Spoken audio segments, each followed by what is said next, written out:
Some people think that the mailbag quality has dropped, but I think it's never been higher.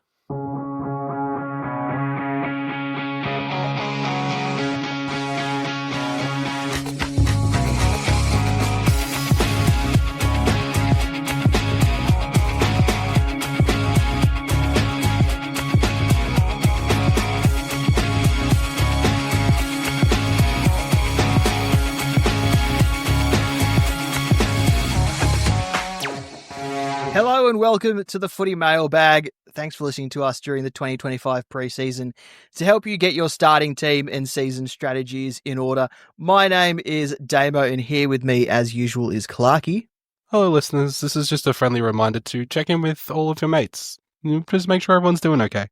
Sometimes someone needs to ask. Joining us to discuss the defenders this week is the SuperCoach Horse from Insight Fantasy Sports. Mick, at Insight Fantasy Sports, you are massive supporters of Are You OK Day. It's okay to not be okay. Just reach out, chat to your mates. It's never the wrong time to ask if anyone needs a hand.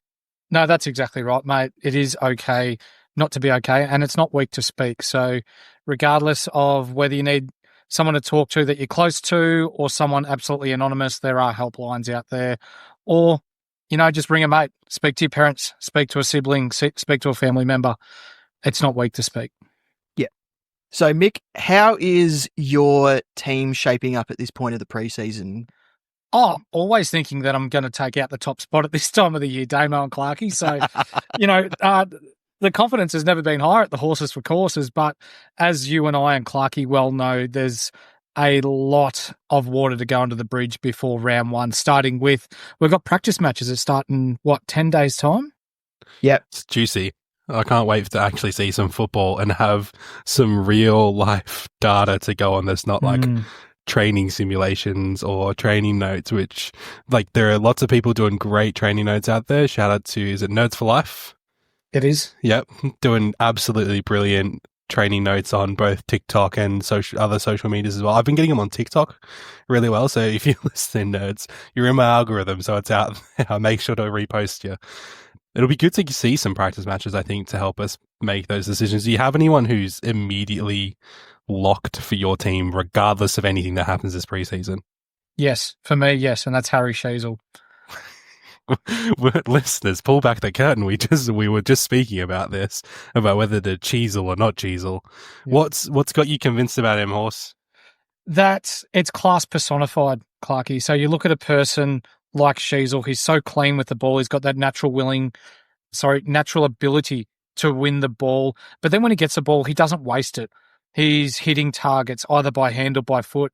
He's doing the little things that Bont does. He does those little knock-ons to advantage where you get the extra points in SuperCoach.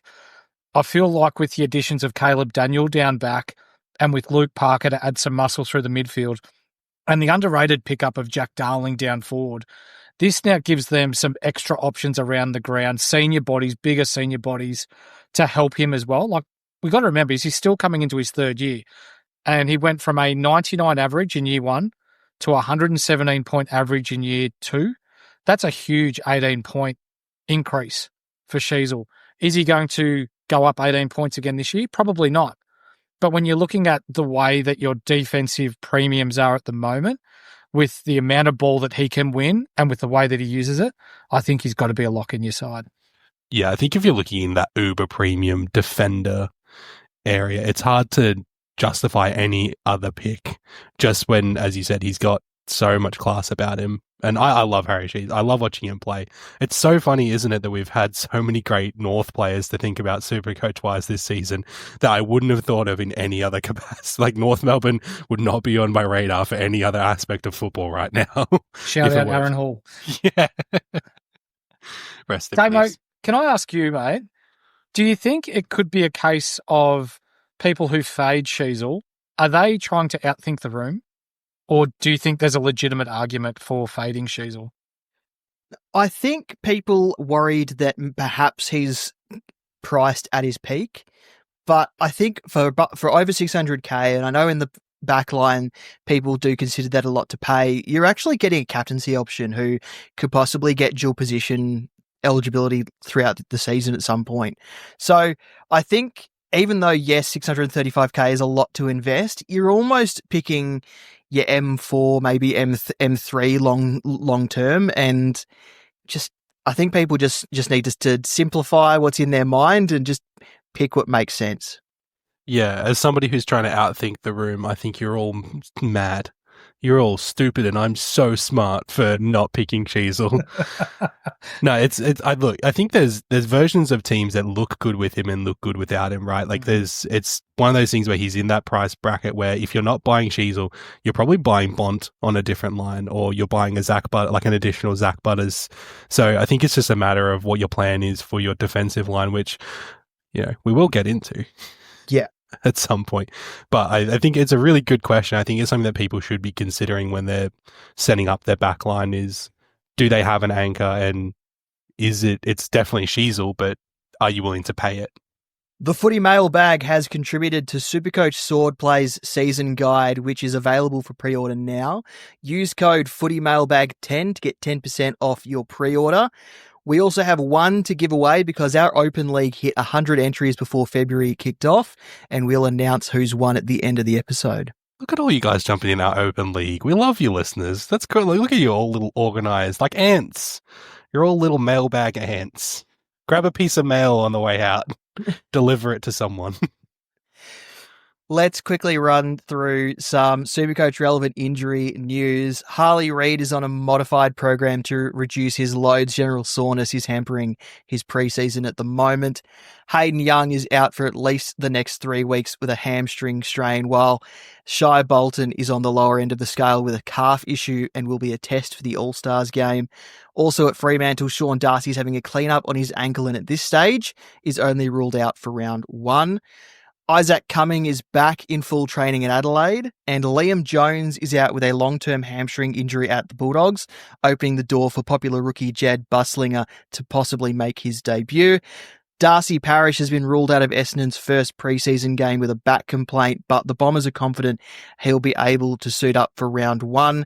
And Sam Flanders has also had an interrupted preseason with a back complaint, and his availability and fitness is now in question with no further information offered. He's been struggling all preseason. Yeah, there's a very high chance that we will not see him in any preseason game. Yeah. Let's stick with Flanders. He is the most expensive defender that we've got. He's 641k, averaged 119 over 22 games in 2024 with a high score of 161, 20 scores of 100 plus, 10 of those 120 plus. He went at 1.15 points per minute on average. So it's a big chunk of money to spend if you are going to start him on a guy that's had no preseason. And who knows if he's even going to have the same role again. So I think it's too much to spend on a guy that's got that many questions over him. Yeah, sure. I think this injury has kind of done him in as a selection, all but as a surety, right, guys? Yeah, I don't think you can select Flanders now. And I think the early buy was almost talking people out of him without the injury news. So yeah, 641k is too much to spend on a guy that we don't even know what role he's going to play when he comes into the side now. Next player on the list, we have already spoken about Harry Sheezel, 635k, 21 games in 2024, averaged 118 with a high score of 160, 18 scores of 100 plus, 10 of those 120 plus. Averaged 1.1 points per minute. We've already spoken about Sheezel, but I'm assuming all three of us have him in our team at the moment. No. Yeah. You don't have him in your team at the moment, Clarky? I do not. And you'll be interested. You know what? I'll call out when we get to my D1. Okay. Just to give the listeners an idea of where I'm sitting with my defensive line. All right. So next on the list is Luke Ryan, 628k, averaged 116.6 from 23 games last season with a high score of 197, 15 scores of 100 plus, 10 of those 120 plus, averaged 1.03 points per minute. He's just a guy that gets the job done almost every season, but I feel like people aren't picking him because he does it a bit too easily, and they don't think he can back it up. Well, I mean, you're probably the expert on Luke Ryan's role. And like, is this a repeatable season? Like, is this a reason that we should be spending $628K on a guy who's surrounded on both sides by 4 players, 2 up and 2 down, who are of equal ilk and probably have the same upside? I don't think. I think Luke Ryan might be a little bit overpriced. I think that he's still a good chance to finish in the top echelon of defenders, but I don't think he's a 628K defender. So if you're starting him, you're probably thinking he can finish top 5 in the position. I think he's going to be in that next rung where he's probably 6 to 10. Yeah, I think you're right, Damo.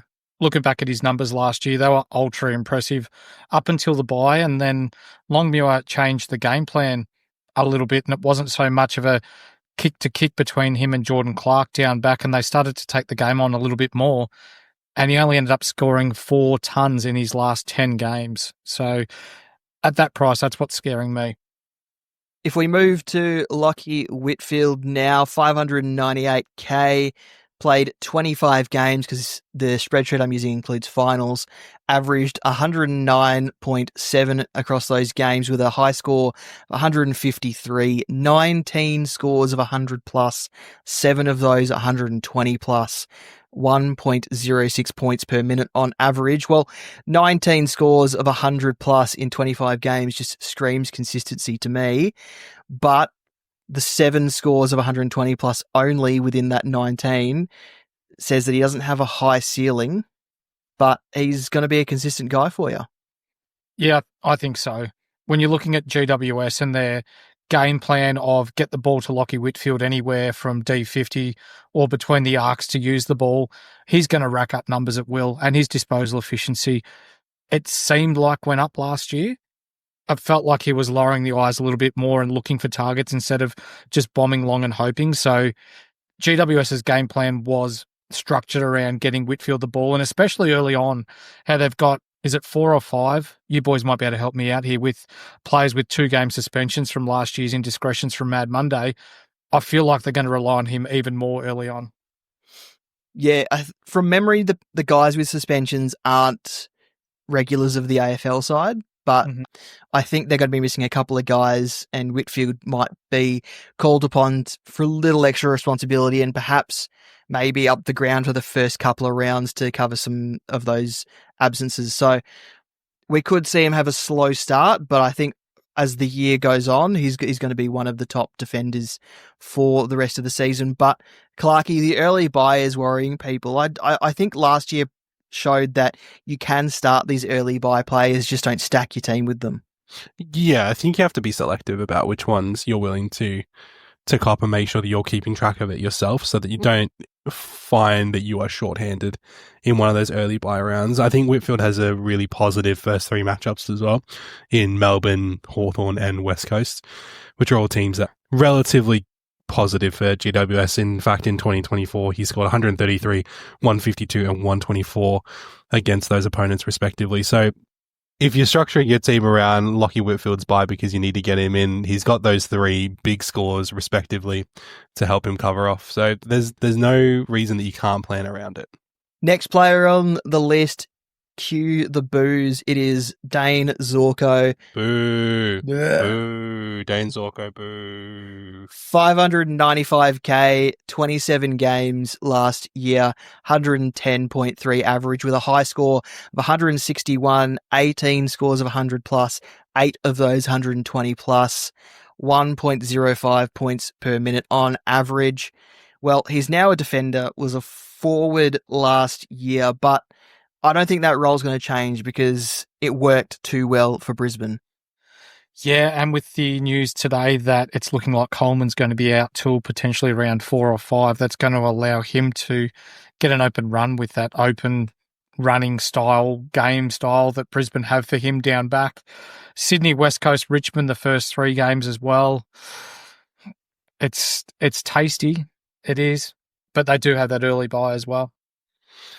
I just think that even if I weren't booing Dane Zorko, once again, there are people that I like that are around the same price point that kind of avoid some of the, you know, his new role last season was maybe something that wasn't expected, but now it's another question of, okay, teams know what Dane Zorko is about. He is on the older side of players. Could there be matchups that are used to negate him as part of Brisbane's game plan? Mm-hmm. It's always tough being the reigning premiers because they're going to be the most scrutinized in terms of game plan.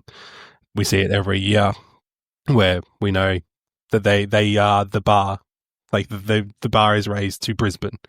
Mm-hmm. And yeah, I just think I'd probably rather pick a Whitfield if I'm also contending with an early buy, or I'd probably rather go Sheasel just for that level of consistency and safety and that next step up. That's just me, but there's also a little bit of personal bias in there, and I won't lie. Boo this man. Plus, we also don't know if last season was an outlier and this year he's going to be able to run through, every game of the season. So there's also that side of it as well. If you want to talk about his injury history and the fact that I think last season was the first time that he'd played every game in quite a long time. Moving on to Jack Sinclair, 592k, also available to select as a midfielder. Played 22 games in 2024, averaged 109.9. High score of 147 with 13 scores of 100 plus, 8 of those 120 plus. 29.5% of centre bounces attended and averaged 1.07 points per minute. This is a guy where moving into the midfield probably didn't improve his scoring the way people expected. I think people saw most of the same, and when he wasn't adding that extra bit to their midfield, he was moved back into the Saints backline. So I'm not sure if we're picking him as a midfielder or if we're picking him as a defender, but I don't think people have to worry about the scoring potentially changing. I like it. There's just something about his role and his ability to score. The way that their team is going to be set up this year with the ins that they have, the outs that they've got, it's kind of a bit of what's his name from Robots? Is it Cobblepot? See a need, fill a need, and I think Sinclair can probably move a little, freed up a little bit more to go back to that halfback role that we know now the last few years has just been absolutely like super coach juicy. So there's a lot to like at his price point as well, just under 600k. I can see him being an easy anchor selection. I'm going to play devil's advocate here, Clarky. Is he going to be a victim of his own skill base and the fact that he's going to be moved into the middle with injuries to Dowell and the likes throughout the midfield? Philippou, they need some pace. They need some ball use on the outside. They get those people back. He moves back to half back. He does score well in both positions, and I'm sure you'll bring up this guy a little bit later on, Damo, but I see green flags for Isaiah Wanganeen-Malera down back. I think he's going to be the major beneficiary with Sinclair moving into the middle. And yeah, St Kilda's run to start with, regardless of who they're playing. When you play footy, pre-season's all about developing chemistry with your teammates, learning the game plan, and just kicking the ball with your teammates that you're going to run out to battle with. And the fact that this continues to change and there's a new injury week after week, it's going to make it hard for the Saints to start. I think there's a realm, and shout out to our good friend Patch, who had both Isaiah Wanganeen-Malera and Jack Sinclair in his side. And it's February, so there's absolutely a lot of what ifs. And there's also a lot of, but with the eyebrow raise, everyone knows the meme I'm thinking about with the, hang on a second. So I think you're correct. He could be a victim of his own talent, but at the same time, all indication seems to be that he's playing as a halfback in all simulations, and that's probably the intention. But yes, he could be a victim of Ross Lyon as well. It's, see a need, fill a need is double-edged sword, unfortunately. Dan Houston moved to Collingwood in the off-season. He is 575k, played 22 games in 2024, averaging 106.8, high score of 174, and 14 games, 100 plus. 4 of those 120 plus at 1.02 points per minute on average. It feels like he's a forgotten man, and I think it's people not quite sure of how he's going to adapt at Collingwood. Yeah, I think it's an easy fade to start with Damo for one fact, and that is they've got an early bye, and he's suspended round I was going to say, he's still suspended, isn't he, for being for doing a dumb thing, being a dickhead. So we effectively get pre-season, and then a couple of games in the season. When do they have their buys? At round 3? So he's effectively going to play round 2, and then round 4. So we get 4 rounds to have a look at what he's doing, the position that he's playing, the way he's moving around the ground, the way that Collingwood are using him before we can commit to whether we need him in our sides. And by that stage, lads, our rookies could have juiced up a little bit in price. We could have someone that we could downgrade into Houston who could potentially lose money. I don't see him gaining money from that price point to start with, especially at a new club with new teammates. Yeah, I think he's very much, hey, I failed a different selection. I need to jump off, and this is what I can afford kind of pick at that range. And it makes sense. He is still playing across halfback at Collingwood at the moment, but in terms of training. So that's still good news. He's still talented. But he's paying the price for doing a dumb thing, and it'd be a dumb thing to select him round 1. I think people who are selecting him are forgetting about his suspension. So maybe this is a PSA to people to let them know that he is suspended and don't select him until he actually is available to play. Next guy on the list is Jordan Clark, 563k, 23 games in 2024, 104.6 average with a high score of 151. Damo, did we just miss someone? Are we not? Sorry, you know what? We'll come back to it. 16 scores of 100 plus, 4 scores of 120 plus, and averaged 0.99 points per minute. I like him more than Luke Ryan in this backline, and the preseason, he has gone to another level. He is intercepting everything that comes into that back 50 in match simulations. He is rebounding. He's even having some centre bounce time. Not a lot, but in match sims he has been seen attending a couple of centre bounces. So I think at 563k, that's more of the price point that you probably wanted Luke Ryan at. And I think Jordan Clark is going to benefit from that from an ownership point of view. Yeah, I think that's the best thing. That's the best way to describe it, isn't it? If you want Luke Ryan, pick Jordan Clark. That's the best way to put it, I think. I'm sold. I love him. Love his run and carry. Loves what he brings to Freo. He's got a bit of that X factor as well. Like he likes to take the game on and break the lines. And when you're watching SuperCoach, yeah, it's good to score points in that. But some people can be really hard watchers. Like you really just come on, get to that next contest, get me a couple of more touches. This guy's got that flair that you're like, yeah, this guy's good. Like I like watching this guy play. Yeah, he is susceptible to a tag, but I think he gets to the point where he's not.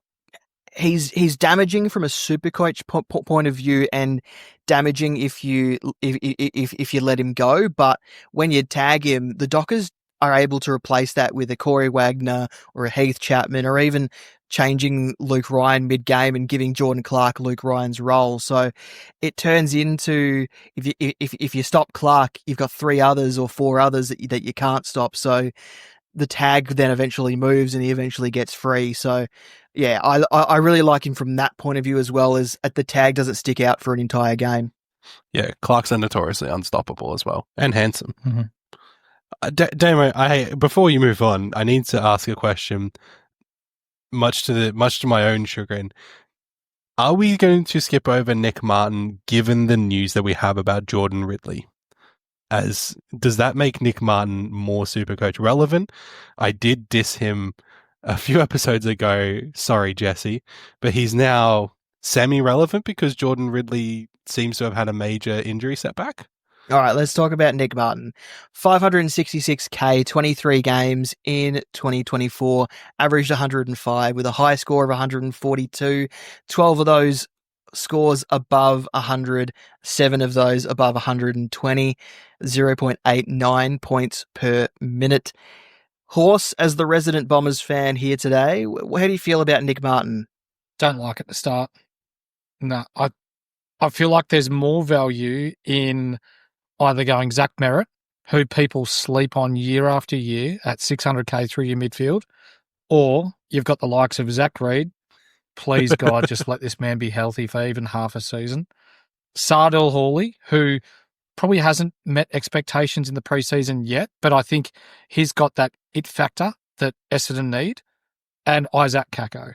Small forwards generally don't score well in Supercoach, but this guy has a little bit of extra flair. Or not extra flair, he's got flair, he's got X factor, and he's also been doing some midfield drills down at Essendon during the preseason. So I feel like he may be an exemption to the example of not picking small forwards because he may get some mid-time. Kako's the kind of small forward, and I know we're supposed to be talking about defenders, but he is the type of small forward who could genuinely score a ton off like 6 disposals.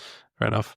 Sorry, Jesse, I tried to make Nick Martin Supercoach relevant, but even your Essendon brethren don't agree. Oh, don't get me wrong, I like him. I really like him, and I hope that he has a really good year, but not to start with. Very good.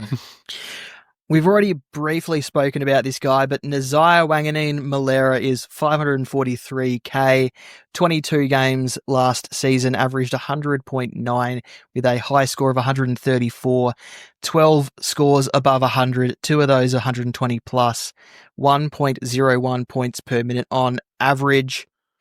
Horse, you already spoke about him briefly. I think he sits in the same sort of basket as a Jordan Clark, and people aren't selecting him because he's more famous. Teammate. In Jack Sinclair, absolutely right. David King was at training, was it earlier this week, and said that Wanganeen Malera is potentially the best kick that he's seen this pre-season so far in all the clubs that he's been to. He's nailing targets. He's just lace out everything he's kicking. There's going to be that incremental growth as well. What year is he in? Year 4 in the AFL system? 4 or 5, yeah. Yeah. So we're talking about someone who's had some time in the AFL system. He's learnt how to play that role really well at St Kilda. And you look at the ball users coming out of St Kilda's backline. If it's not Sinclair, if he moves into the guts, you've got Wanganeen Malera, and then where are you looking? So they might start Travaglia down there. You got Sean Maker, he's a big kick of the ball. He's got a great left foot on him, but hasn't really flashed his ability to use the ball yet. Whereas I feel like they could end up getting the ball in Wanganeen Malera's hands a lot more. And that buy that they've got as well with Freo round 13, probably the best buy of the lot. It does have some appeal to us. My biggest concern with Wanganeen Malera is last year he had patches where he scored very well and you would have been very happy owning him. However, towards the end of the year, it was a lot more patchy. Do we think that he could potentially be a victim of game plan and also St Kilda just being a bit of a mid team? I mean, I was an owner last year, and I kind of had to sit through his 70s and 80s that he was pumping out, but it felt like because they knew they were out of contention, they kind of dumbed down some players' roles and just to kind of keep them fresh and to not burn them out before the end of the season. I think while St Kilda are a chance for finals, Nazaya Wanganeen Malera is going to be like one of their main distributors out of their back line. And I mean, he still averaged 100.9, which sits him, number 10, number 11 in the list. So only has to increase that average by 2 or 3 points to possibly get into the top 8 scorers in the defence line. Fair enough. Next player on the list is Max Holmes at Geelong, 533k, also available as a midfielder, 25 games in 2024, averaged 100.3 with a high score of 152, 12 scores of 100 plus, 4 of those 120 plus, averaged 1 point per minute right on the dot, and also got 32.2% of centre bounces for the year. Well, if it isn't my D1. Talk us through that. I love Max Holmes. I think when you are talking about a player who has class, opportunity, and is very attractively priced at 530, which under the 550 rule, I believe, which I am trying to stick to this year from the great man himself, Lekdog. I just think after everything that you said, Damon, what's not to love at that price point? He has been doing exactly what he did last year in the preseason so far. Geelong's midfield is only going to get better with Bailey Smith. They also might have a ruckman eventually because Toby Conway exists. I think things looking up. Tom Stewart moving back into the halfback and giving Holmes an opportunity to maybe play more through the middle. DPP. What's not to love? What's not to love about picking Max Holmes? Don't tell me what's not to love. I don't want to hear it. I thought about it. I don't want to hear it, guys. I love Max Holmes as a pick. I don't know if I love him as a D1. Well, that seems like it's my problem. I would also ask how many beers you've had before you selected him at D1. But Clarky, I will say this. I haven't seen the rest of your team, so I don't know where you're spending the other cash. So maybe at D1 it makes perfect sense, but if it's anything like my team or Horse's team, D1 just doesn't make sense for the way that we've structured. It might make perfect sense for the way that you've structured. That's fair. Next player on the list is James Sicily at Hawthorn, 532k, 22 games last season for an average of 100.2. His high score was 147 with 13 scores of 100 plus, 4 of those 120 plus, 0.88 points per minute. Does he play forward? Does he play back? People at Hawthorn, or fans of Hawthorn, I should say, seem to think he is part of that backline group, and with the additions of Battle and Barris, he is going to be that roll-off guy again and intercept everything, but we can't ignore the fact that Hawthorn's forward line just isn't fit at the moment, and it's decimated. And James Sicily has shown that he can sit forward and be a marking target. A key point that you just brought up that shocked me, Damo, is that he played 22 games last year.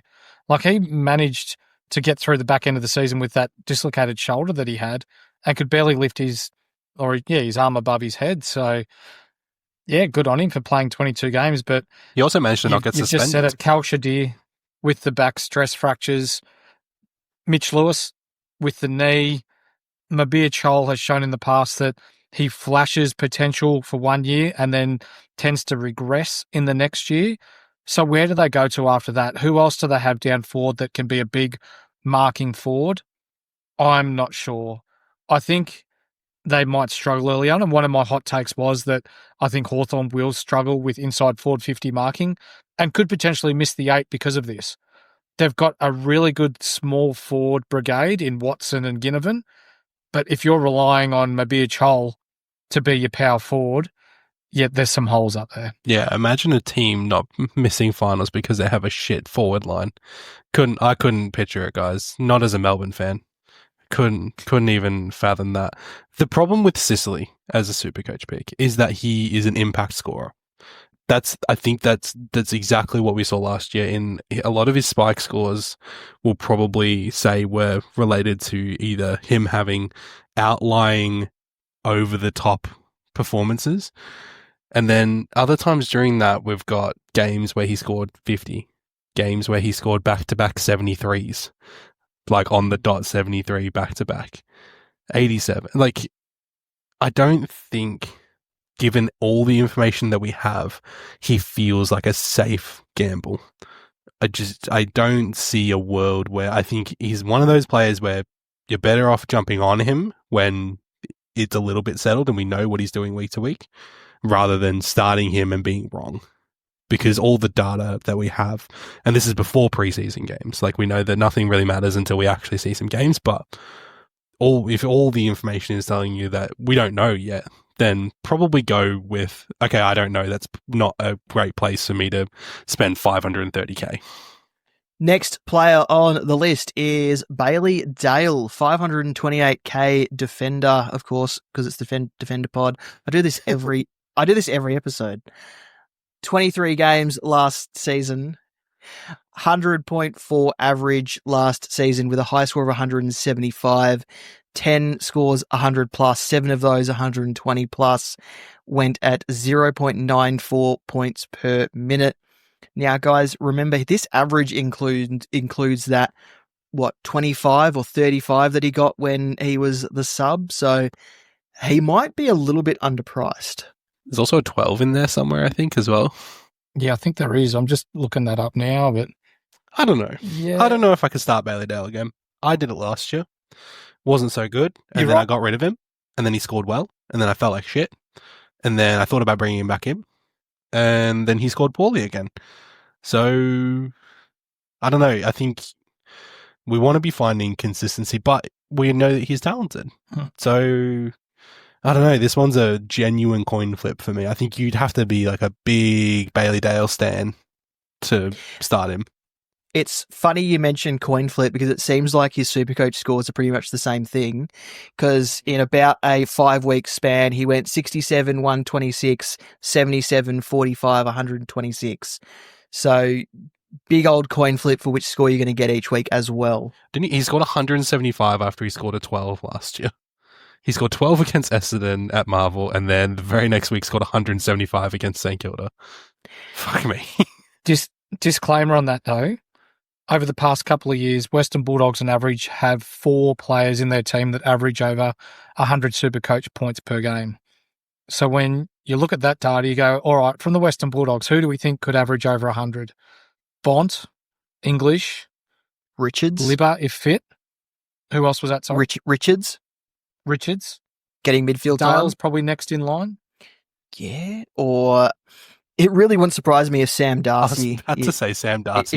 If Sam Darcy averages 100 plus. I genuinely thought I was just like, it's hard to pin your hopes on a key forward. I was genuinely just thinking, like, do I just like Sam Darcy? Like, is that where that information's coming from? He's got a 100-point aura. Let's just put it that way. Mm-hmm. Yeah. Okay. That's an interesting point to make. And with Treloar out as well, then that spot for an extra 100-point scoring player is Bailey Dale's for the taking. I don't know, guys. It's probably a pass from me, I think, if I had to give my just vibe. Yeah, I'm with you, Clarky. Yeah. Next player on the list, I don't think he's been this far down the list for a long time, is Tom Stewart. 521k, played 21 games last season, 102.1 average with a high score of 139, 13 scores of 100 plus, 4 of those 120 plus, 0.98 points per minute. I did not stuff that up. Shut up. I didn't say anything. I know some people who are starting him because they've cottoned on that he's underpriced. Oh, he's drastically underpriced. However, last year when he was overpriced, he stunk up the first half of the year. And then after his bye, came home with whopping, what's that? Only 3 games he didn't have a ton in. And I don't know. I think the question is really what's his role going to be at Geelong this year? Because it was a bit here and there and then settled in the back half of the year. So I don't know, 520 seems like a very cheap price to pay for a guy who last year was a top 6 defender. So yeah, I think Tom Stewart is an easy start. There's a world where it's easy to justify him because he is significantly underpriced. The question will be the buy, because Geelong have that round 3 buy, and then B, just am I willing to drop 520k on a guy who has pedigree but also has young talent coming through and kind of usurping him just a little bit? Like, how much are they going to rely on him going forward, especially now because he was getting mid-time towards the end of last year, wasn't he? And that was part of people had cottoned on to the fact that he was playing a core halfback role. Geelong did the correct thing and adjusted by moving him into a different position, and that's when he really started scoring well. Am I remembering this correctly? Yeah, you're right. So does he go back to halfback, which is where he's been training, or does he continue to have mid rotations? And if he goes back to halfback, is he just going to get shut out again? Yeah, I think there's question marks, but there's 12k between him and Max Holmes, and there is a world where you could probably end up with both in your back line, but I think you're only going to start one. Yeah. Elementary, my dear Watson. Next player on the list is Colby McKercher at North Melbourne, 476k, played 15 games in his debut season, averaged 94 with a high score of 146, 5 scores of 100 plus, 3 scores of 120 plus, 0.92 points per minute on average. To me, watching this preseason and seeing the match sim reports, I don't think North Melbourne know where to play him. Nope. Yeah, which is a They shame. don't. He's been forward, he's been back, he's been wing, he's been midfield, he's been back again. Then today he was a forward. So I think at 476k, you're paying way too much for a guy who may not even settle in defence. I desperately want to pick Colby McKercher. He's currently in my defensive line. I absolutely will not start him unless I have some certainty in his consistent getting a role.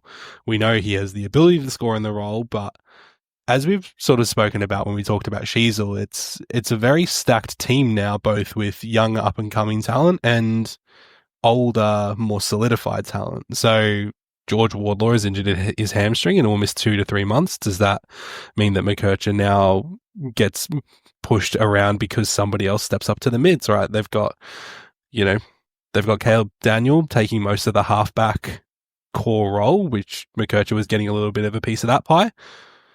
I don't know, man. Like it's such a bummer because I really, really was hot on this guy all preseason, but when the data, like I was saying, when the data's there, don't do it if it seems like a bad idea. And we're talking about a guy that's going into his second year after his first year was so injury hampered that we probably didn't see him in his best position at any point. So maybe this year we do see him go to another level. Maybe we do see him finally becoming that top 5 pick that everyone was talking about. And to average 94 in your first season is pretty impressive, but he did that playing so many different roles that worked for him, but it seemed to be depending on the opponent and depending on the way of the game, and they'd moved him around during the game to put him in the best positions. And we've seen players that happen to other players, like a guy that just moved this off season in Harry Perryman, where that didn't work at GWS because where he finally settled wasn't a Supercoach conducive role. So are we going to see the same thing with Colby McKercher? Because will his diversity and his flexibility, eventually be what kills his Supercoach value? Well, next guy on our list is Trent Rivers, 462k, also available as a midfielder. 23 games last season, 85.9 average, high score of 143, 5 scores of 100 plus and 2 scores of 120 plus, 0.89 points per minute. Horse, you will know from the work that Deadly has done, putting some stats together, that his average is a little bit skewed because he was only playing midfield in the back half of the season. That's right. When he attended centre bounces, though, his average was 90 plus. Yeah. From talking to our man Deadly, who does the analytics on the Insight podcast, and talking with you and the role that we see Rivers playing, I think he is potentially 80 to 100k underpriced with his role. You've got Oliver, who's a lock to start in the midfield. Petraka, who's been on and off with training. I think Rivers showed enough last year that he'll stay there, and he's been training a lot with the mids during the pre-season at Melbourne. You got Max Gawn, who's top 1, top 2 ruckman in the competition, so he's going to get first used more often than not. That average of 85, I wouldn't be surprised if it's around 100 by the end of the year. Clarky, if this role sticks. Clarky, you're the Melbourne man. How do you feel about Trent Rivers? I love Trent Rivers. Trent Rivers is a fantastic football player. And how do you feel about him as a Supercoach pick? I don't know. The thing is about Trent Rivers trains a lot with the midfield group, but I think he's more naturally played from halfback and then running through the middle outside of the contest. So I struggle to see how Melbourne is going to feed all of these people who need CBAs. Petrarca is pretty much training with the main group again, if not just very close to doing that. Max Gordon, same deal. Clayton Oliver's locked into that midfield, and then we haven't even spoken about Langford or Lindsay yet, who both have been really impressive as mids in this preseason. So factor in, that's before we even start talking about Cozzy Pickett, who sometimes plays mid as well. Caleb Windsor. He's not there for the first 3 games, is he? Yeah, something like that. There you go. But eventually, it still does come back around to impact. So, and then there's only so much of the pie to go around, right? So if we're relying on Rivers to have more mid time to push his average up by 15 points, say, or 85 to, what do we say, 90? I think a horse said he reckons 100. He reckons 100. So on average, there's 3.5 Melbourne players that score over 100 per game. So yeah, you would automatically assume that the way Oliver's training at the moment, and is this based off last 2. year? So I think Yes. last year as well, the stats probably show that Melbourne significantly as a team dropped their entire team scoring cap. So that 3.5 sounds about right for Melbourne of 2024. But does Melbourne of 2025, where Christian Petrarca is recovered, where Clayton Oliver is back at his best, where we've got 2 hot young midfielders who, by all training reports, should get a chance at some point. Tholstrup as well has been gone down with injury, so he might be written off as one of the next in lines to jump in. So I think I struggle, like as much as I love Trent Rivers, I think I struggle to see him getting to 100 without him. He needs to perform in that role and then perform in that role consistently for Goodwin to keep him there. There's definitely an element of favourites where, unless you're Harry Petty, if you do the wrong thing, then you are punished by either being traded out for another player, because Melbourne's list depth is quite good, especially in mid and defence. 100 feels like a stretch. Like, I hate to say it, but I also see a world where you are correct. I don't think I would be starting him unless you were really, really devout in that this is where it's going. I just don't see it. I think Melbourne have drafted too mid-heavy, and I think we've got too many people to step into those roles that Rivers is still sharing a pie, In comparison to 2023, you're right, Clarky. Melbourne were a positive SuperCoach points per game team in comparison to their opponents. Last year, they were minus 84 in comparison to their opponents, so scoring 84 points less SuperCoach-wise per game. But I like it. I like the pick. I think you need to structure your team around the fact that it's a risk.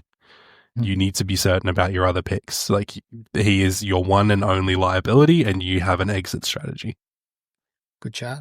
Next player on the list is Jaden Short, 442k, played 21 games last year, 85.3 average with a high score of 130, 7 scores of 100 plus, one of those 120 plus, 0.88 points per minute. Looks as if he's going to return to halfback and be their main distributor again at 442k. Mick, Horse, whatever you want me to call you. Any love for Jaden Short? There is and there isn't.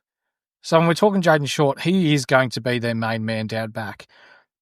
My issue is he gets the ball, he takes that running bounce out of after the opposition's kicked a point, and then who does he kick it to?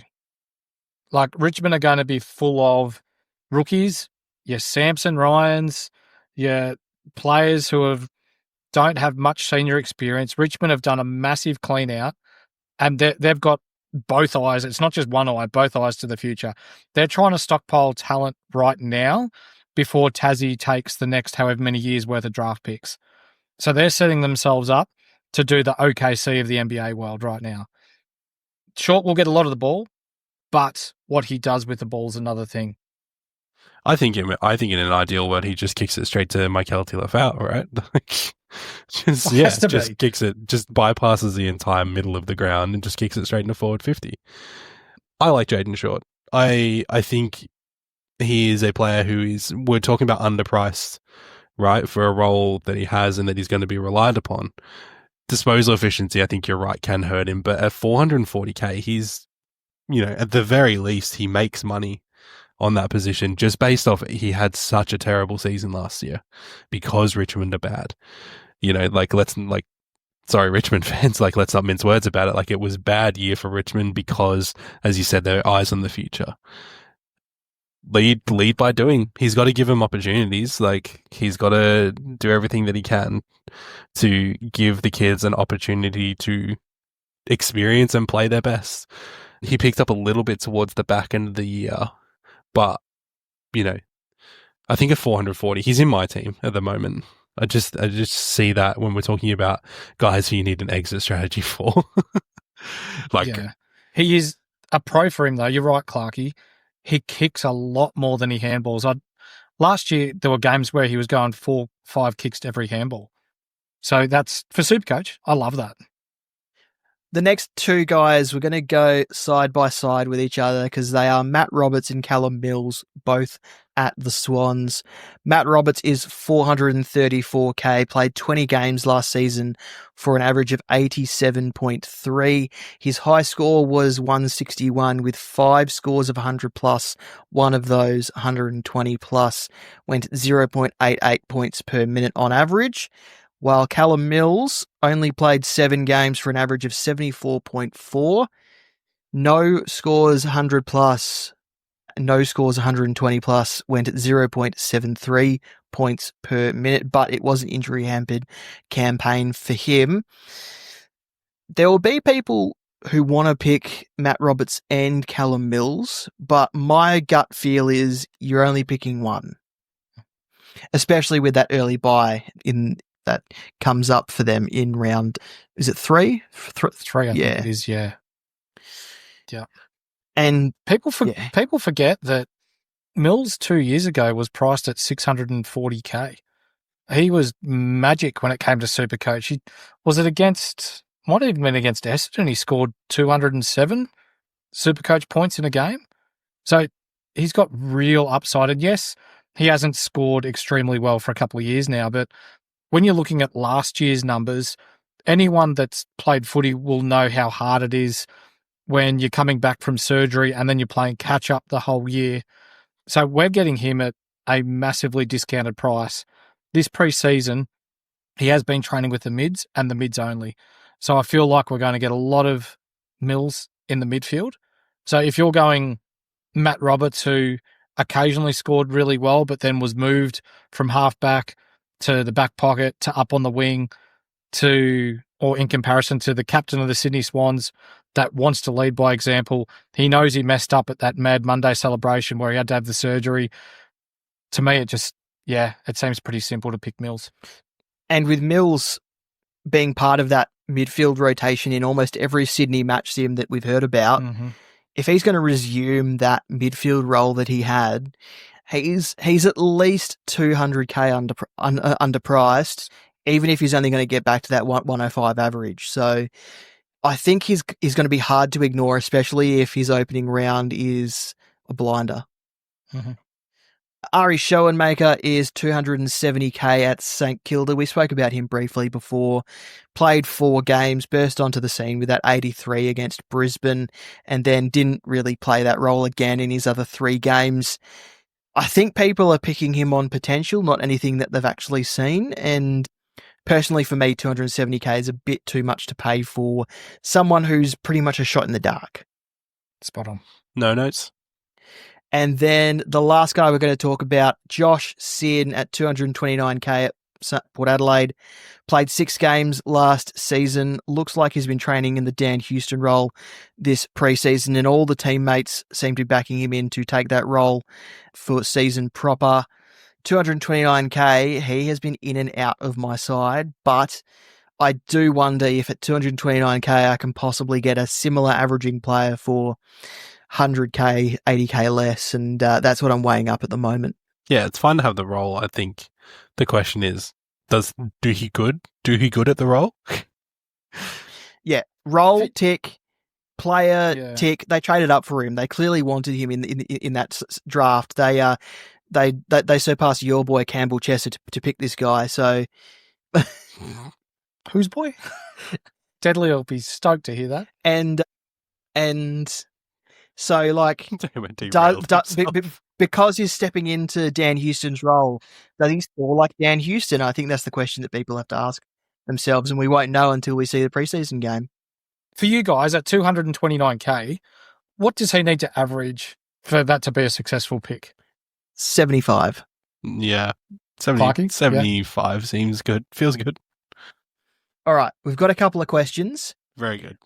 What is the best Supercoach role for McKercher? That's from Bellarine Boy. Halfback. Halfback. That was an easy answer. The second question comes from Jebs. With Newman out, is there a diamond in the Blues backline that we are missing? Sam Doherty. Sam Doherty. I do like Adam Saad as well as a potential option, but there's lots of guys rolling through there this preseason since that injury. I don't think they entirely know themselves how they're going to cover it, and it might not be one particular player that does the one singular role. It looks like it might be 2 or 3 players picking up pieces of what Newman provided, and then another player coming in to add something else. But the good thing to know is that with Saad and Doherty, you have pros for both. For Doherty, he's just a good boy. You know that in your heart of hearts. It's like being a vegan. You know that ethically you have done the right thing, even if it's difficult. And for Saad, you get to go woof every time he kicks the ball. I think as an honorary, if you own him in Supercoach, even if you aren't a Carlton supporter, you're allowed to do that. I checked the bylaws. There's no rule that says you can't woof when Saad kicks the ball. Sam Doherty is the master of getting a cheap possession too. That was all the questions, so that's it for this episode of the Footy Mailbag. Thanks so much for joining us, Horse. Where can people find you? Thank you, mate. Inside Fantasy Sports, so YouTube, all audio platforms. Check us out. We've got a Patreon as well. Free to join if you just want to get in, have a read of some articles we've got in there. Got a few lads. Pete for Nerds from Life has joined us this year and has put in a couple of articles. He's around the grounds, is in there. Damo, you've jumped on with us a couple of times and added some really good content as well. So from a overall Supercoach community point of view, it's been really pleasing for us to get together and collaborate on a lot of our work, and just really looking forward to the footy season starting. Cricket's over. This is sort of the lull period that I'm playing too much golf. Yes, too much golf because my swing shit house and my handicaps myself. Let's get it on. To be fair, the worse you are at golf, technically the more you get to play, so you get value for money. I went to a golf course in Brisbane. Sorry, I know this is a footy podcast, on the Gold Coast, and I haven't had this before. So we start at the first, true to form, the ball rolls from the tee, up the fairway, it's straight, but it's only gone about 120 metres. And the lady on the golf cart who's got the Eskies with the beer drives up and goes, "Do you want one?" And I'm like, "Yeah, you see that shot? I need 10. Sorry, Dana. Bless. Don't forget that you can check out all things Footy Mailbag on our website, thefootymailbag.net. We have merch. Damo's been doing written content because I famously can't write. Yes, Horse is showing us he is sporting a mailbag shirt. Thank you for your patronage, sir. Capitalism loves you. You can also find all the links to our socials and, most importantly, our question form for if you decided that, hey, I'm tired of being told that the world is on fire. I just don't want to be on social media. Just come to the website, submit a form through there. Like, we'll still answer your questions. We love questions. It's kind of our deal. I don't know if do you listen to the show? It's our favorite thing. Every time we get a letter, Damo does a little dance and he sings another Let's Talk About Flex song. I'm never doing that again. That was amazing. I'm going to send a lot of letters. Can we talk about, just quickly, the reception to Damo's Let's Talk About Flex Baby rendition has been phenomenal. Listeners, please keep it coming. If you listen to this episode, comment below and just say, Damo, you have a sweet voice. I love you. Thank you. I've actually had people tell me I need to do more parody songs throughout the year. So I don't know what can of worms I've opened. That's it. Weird Al Damo. Weird Damo. I said at the top of the episode, we set a goal to hit 100 entries into our Unlimited League by February 1st, and we got there and then some. There is 182 participants at the moment, and we said we'd give away a SuperCoach Swordplay Season Guide to a lucky participant, and that person is... If you are Mark, the coach of Silver Pigeon, you have won the SuperCoach Swordplay Season Guide. Please contact us so we can get your details and get that season guide to you. The SuperCoach Swordplay Season Guide is available for pre-order now. Use code FootyMailbag10 to get 10% off your pre-order. And if you haven't joined our league yet, well, the code is 711704. You can still join right up until round 1. We've also got a tipping league. The code for that is 601064. I'd like to point out that the winner for our league last year never reached out, so I still have your ring. I forget the name of your team. We should shout that out on the next episode, Damon, but I've still got the ring ready to go for the winner of our 2024 mailbag league. Hey, collect your prize, or if you don't want it, I'm going to start wearing it. I guess I'll start wearing it and give it some love. I think it says 2024 on it, so I can't reuse it for this year, unfortunately. However, yeah, reach out if you want our mailbag league last year. If you haven't given us a rating on your listening platform of choice, please do so. It helps new listeners find us. Next week, our positional episodes continue when we take a look at the midfielders. Finally at the midfield. And we have a podcast debut, not just a mailbag debut, but a podcast debut. A community pillar will be joining us, crossing off a season goal to go with it. We'll reveal all during next week. Thanks for listening. We'll talk again soon. I can't believe I've been downgraded for economy.